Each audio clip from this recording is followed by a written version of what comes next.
What's happening? Nick Martinez, the Keto Dad here, and today we made Keto Empanadas. That's right, Keto Empanadas! I was just down in Mexico City visiting my friend Claudia, and she showed me how to make this recipe. It's delicious. You're gonna love it. Check it out. Let's get started. This is so simple. I've got my almond flour, I've got a little bit of coconut flour, and I have some baking powder and some xanthan gum.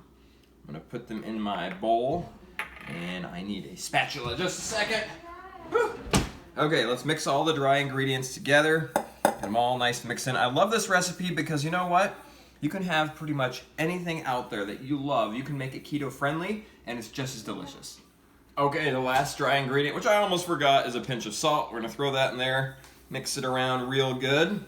And now we're gonna start getting our wet ingredients ready, and they're gonna go in one at a time. I've got an egg that I'm gonna start with, and I'm just gonna kind of lightly beat this to get the yolk and the egg white all mixed together before I put it into my flour mixture. All right, now it's time to add our wet ingredients one at a time. I'm gonna start with my egg, get that all out there, and I'm just gonna mix it in with my almond flour, coconut flour, xanthan gum, baking powder, and salt mixture. Ooh, it's looking good. All right, now we can add in a little bit of water and just get that all off the edges. And before I go any further, I'm gonna take my Apple Cider Vinegar.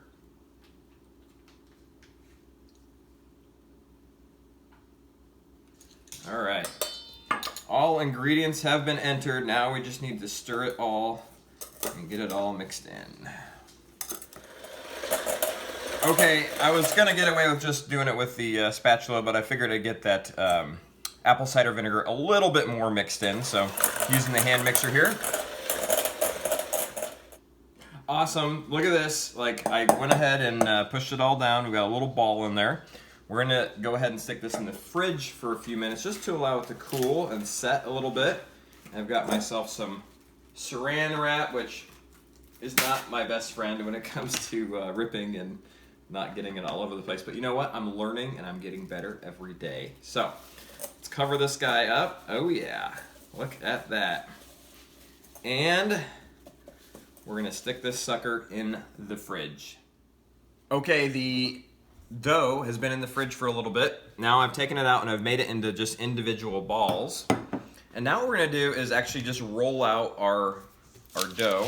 And it's always easier just to do it between parchment paper, so I just kind of do that. And now you're just going to attempt to flatten it out.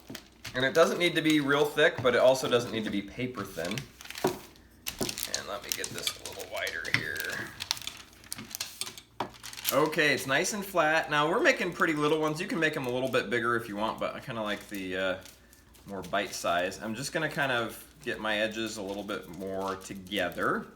And now what we're gonna use in order to fill this is cheddar cheese and then ham. So I'm gonna put a little bit of cheese on the bottom, and I'm gonna put a few pieces of ham. This is gonna be so good, I can't wait. Yummy, I think that's probably good. And then a couple pieces of cheese to top it off. Maybe one more here and there. And now I'm gonna fold this over, and then I'm going to crimp the edges so that it all becomes like my little hot pocket or empanada. Okay, we got it all crimped together, and you can see the Keto Boss Babe did one here and here, and they look a little bit prettier than mine. So I gotta master my art of empanada, like, artfulness. But the idea is to get the stuff inside of the dough and the dough on the outside. So we succeeded there.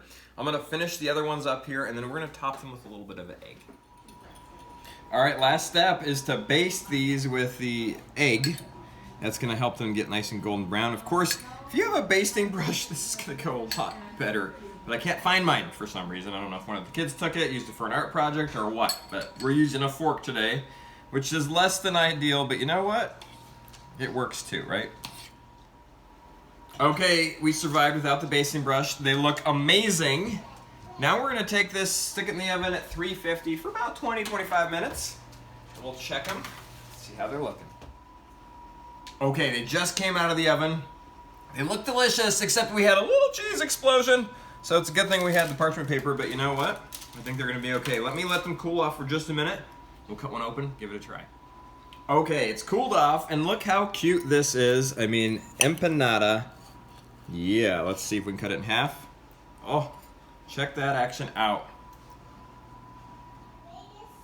Okay, moment of truth, we get to try it. Let's see how it tastes. It looks delicious. I mean, look at that. Mama? Mmm. Look, I made a story. Can I have another one? I mean, yum. I'm a big fan. Here's what's great about this recipe. You don't have to just put ham and cheese in it. You can put whatever you want inside of it, and you can make it an empanada, you can make it a Hot Pocket. Like, I love this. Empanadas are delicious when you're traveling around South America or Central America. They're so good. However, you usually eat that with a little bit of guilt because there's a lot of carbs in there. Now, you can have your empanadas and eat them too and enjoy them. So with that, share this recipe. Make sure you drop a comment below. If you have any tweaks or fun things that you're gonna do to it, let us know because we love all those great ideas. So with that, keep it simple, keep it fun, keep it keto. Have an awesome day.